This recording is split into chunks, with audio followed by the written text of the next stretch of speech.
السلام علیکم، welcome to my channel. آج بنات الناش کی قسط نمبر 23 ہے۔ تو آپ سے بات ہو رہی تھی کہ ہوشمند ان کی ایک کنیز ہے اور شہزادی ناز پرور اور ہوشمند ایک مصیبت میں پھنس گئی ہیں۔ ان کا واقعہ چل رہا تھا۔ ناز پرور رونے دھونے لگ جاتی ہے، وہ ایک حبشی جابر کی وہ قید میں چلی جاتی ہیں۔ تو ناز پرور بہت زیادہ رونا دھونا مچاتی ہے، جس پر ہوشمند فوراً اس کو احساس دلاتی ہے کہ وہ یہ غلط کر رہی ہے، اسے کام کاج پہ توجہ دینی چاہیے۔ ناز پرور کیا کروں دل ہے کہ اندر سے اندر چلا آتا ہے۔ ہوشمند سچ ہے، مصیبت سے مصیبت ہے، جتنا رنج کیجیے تھوڑا ہی، مگر میں کہتی ہوں اس کا انجام کیا ہوگا۔ ناز پرور میں اسی طرح اپنی جان دوں گی ہوشمند، اے کاش جان کا دینا اپنے اختیار میں ہوتا تو بھلی ہی بات ہوتی۔ مجھ کو مرنا قبول تھا مگر آپ کی تکلیف دیکھنے کا یارہ نہیں۔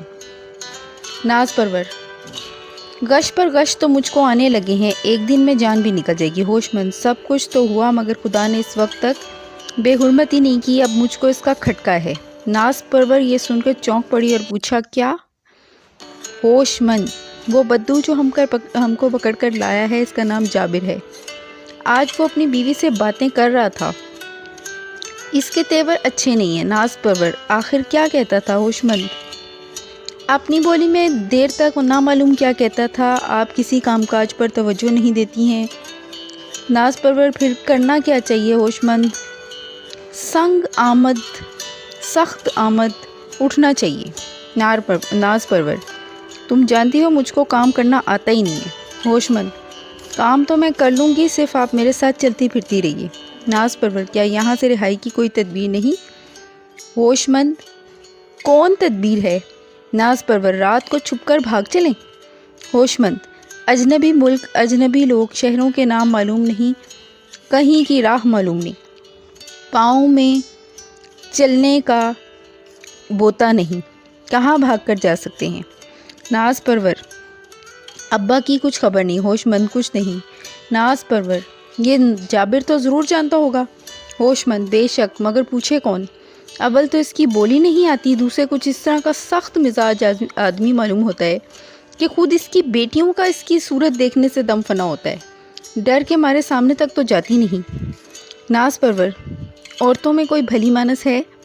ہوشمند ابھی کیا معلوم، مگر بڑی بیٹی ضمیران کچھ ملنسار معلوم ہوتی ہے، جب ہم لوگوں کی طرف دیکھتی ہے تو اس کی نگاہ میں رحم پایا جاتا ہے۔ ناز پرور چلو اسی سے اپنی مصیبت بیان کریں۔ ہوشمند کس زبان میں؟ ناز پرور کچھ اشاروں سے اس کو سمجھائیں۔ ہوشمند ابھی جلدی نہیں کرنی چاہیے۔ ناز پرور زبان کے نہ جاننے میں کیسی خرابی آئی ہے؟ ہوشمند میں کہتی ہوں زبان کا نہ آنا ہمارا فائدہ ہے۔ اول تو ہمیں کوئی کام ان لوگوں کی مرضی کے موافق نہ کر سکیں تو سمجھنے کا عذر معقول ہے، دوسرے میرے اور آپ کے ارادے ان پر ظاہر نہیں ہو سکتے، ہم بے تکلف ہو کر آپس میں ان کے خلاف باتیں کر سکتی ہیں۔ ناز پرور جابر کی بیوی اور بیٹیاں تو سب کام اپنے ہی ہاتھ سے کرتی ہیں، کیا یہ لوگ سارا کام ہمارے سر ڈال کر الگ ہو جائیں گی؟ ہوشمند نہیں، یہ ان لوگوں میں ایک بڑا عمدہ دستور معلوم ہوتا ہے، یہ لوگ لونڈی غلاموں کو کام اور کھانے اور کپڑے ان سب چیزوں میں گھر کے برابر رکھتے ہیں، یعنی گھر کے افراد کے برابر سمجھتے ہیں، اچھا کھلاتے پلاتے ہیں۔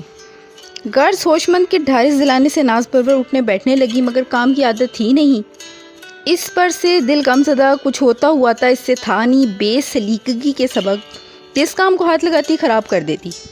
جابر کے گھر والے اس کو نری احمق اور نری کام چور جانتے تھے، وہ تو ہوشمند ہر ایک کام میں اس کی شریک ہو جاتی، اس سے ناز پرور کا پردہ ڈھکا رہتا، ورنہ خدا جانے نوبت کیا ہوتی۔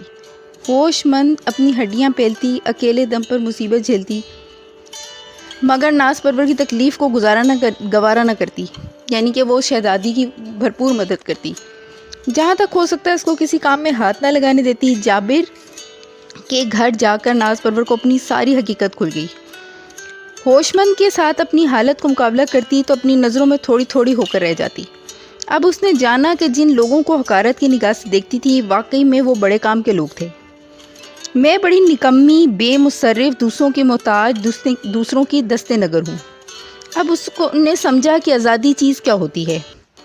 دوسروں کی لونڈی ہو کر رہنا کتنی بڑی تکلیف کی بات ہے۔ اب اس کو ہوش مند کی قدر آئی کہ آزادی کی تمنا اس کو بے جانا تھی۔ اس پر یہ بھی غنیمت تھا کہ جابر کے گھر یہ دونوں ایسی ذلیل نہ تھیں جیسی خود اس کے اپنے گھر کی لونڈیاں، یعنی اس کے اپنے والدین لونڈیوں کے ساتھ برا سلوک کرتے تھے۔ یہاں تو جس طرح ضمیران اور ریحانہ جابر کی دونوں بیٹیاں رہتی تھیں، اسی طرح ناز پرور اور ہوش مند تھیں۔ کھانا ایک، کپڑا ایک، کام برابر۔ یہ نہیں دلی لکھنؤ کی بیگموں کی طرح جابر کی بیوی بیٹیاں پلنگوں پر لدی پھندی ہیں اور ہل کر پانی تک نہ پیئیں۔ کچھ ایک جابر پر کیا موقوف تھا، اس ملک کا دستور ہی ایسا تھا۔ کیسے ہی بڑے امیر کیوں نہ ہوں، کام کرنا آر نہیں سمجھتے تھے۔ جابر تھا تو بڑا لٹیرا مگر خوشحال تھا۔ 100 اونٹ تو لدے تھے، 1000 کے قریب بھیڑ بکریاں ہوں گی۔ یہی اس کا دھن دولت تھا جو کبھی برس 2 برس میں لوٹ کر ہاتھ لگ گئی تھی۔ تو علاوہ اس کی اور اس کے گھر والوں کی زندگی نہایت سادہ اور بے تکلفی کے ساتھ تھی۔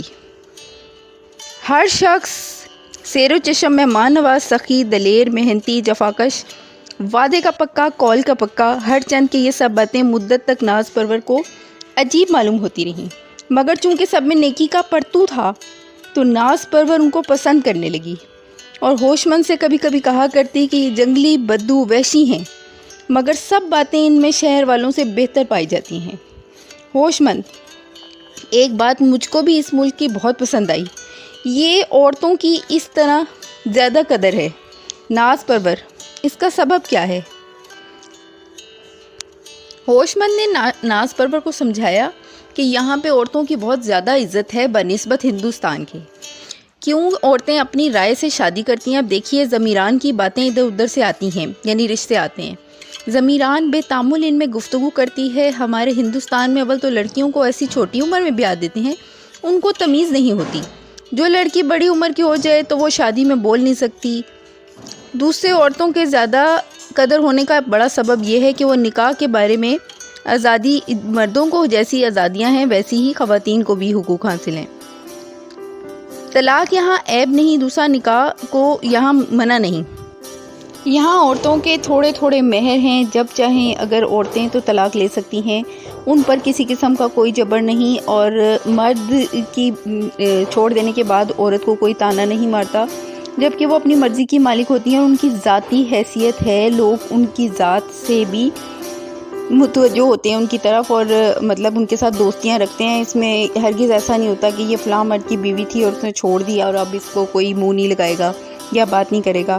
اور پھر دوسرا خطرہ یہ کہ ہوش مند نے ناز پرور کو جس چیز سے آگاہ کیا تھا کہ کیونکہ جابر ان کو لایا تھا اس نیت سے کہ اگر کسی بیٹی کا نکاح ٹھہر گیا تو وہ انہیں ساتھ دے دے گا کسی ایک کنیز کو، مطلب 2 بیٹیاں ہیں تو دونوں کنیزوں کو اپنی بیٹیوں کے لیے لایا تھا کہ ان کو ساتھ دے دیں گے۔ تو ناز پرور نے اس چیز پر مطلب ابھی یہ گفتگو کر ہی رہی تھی کہ اس دوران میں ضمیران کا سردار کے بیٹے سے نکاح ٹھہر گیا اور گھر میں شادی کی تیاریاں شروع ہو گئیں، اور اس حبشی جابر نے اپنی بیٹی ضمیران کو اختیار دیا کہ وہ دونوں میں سے جو چاہے کنیز پسند کر لے، اور ظاہر ہے وہ عقل مند تھی، اس نے ہوش مند ہی کو پسند کیا۔ اور اب ہوش مند اور شہزادی ناز پرور کے جدا ہونے کا وقت آ گیا۔ اب شہزادی ناز پرور کو تو کوئی کام بھی کرنا نہیں آتا تھا، تو اس کی وجہ سے سب سے بڑا مسئلہ یہ بنا ہوا تھا کہ شہزادی ناز پرور پہلے ہی گھر والوں کی جدائی کے غم میں مبتلا تھی، تو اب اسے ہوش مند سے بھی جدا ہونا پڑ رہا تھا۔ تو یہاں پہ میں اپنی آج کی کہانی ختم کروں گی، تو انشاءاللہ تعالی قسط نمبر 24 کے ساتھ میں آپ کی خدمت میں حاضر ہوں گی۔ تب تک کے لیے اللہ حافظ، اجازت دیجیے۔